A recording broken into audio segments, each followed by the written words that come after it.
siis lõpetame teise lugemise ja võtame vastu selliste numbrite eelarve. Kui olete nõus, kes on nõus, palun jääge märku.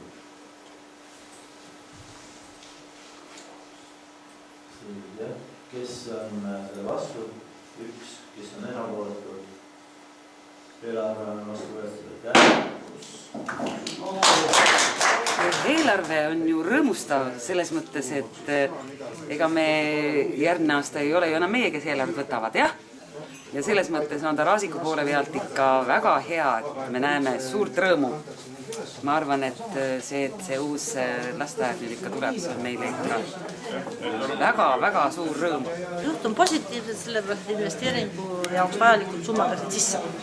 Et asi ei jääks soiku, et asi areneks ja ei püsiks tammuks paigal.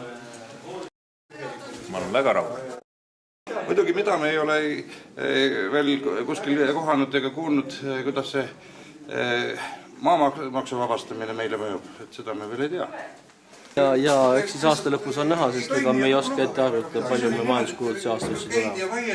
Et elektrikulu tõus ja hinnatõus ja samuti ilmselt vesikanalisatsioon läheb kallimaks, nii et me ei tea, mis see 12 kuu pärast toimub. Väga hea eelarve. Ma saan aasta otsa jälle tööd teha rahulikult, vaadates oma numbreid, teades seda, et ma pean nii palju juurde teenima, et ennast vee peal hoida, aga see ongi meie töö, eks?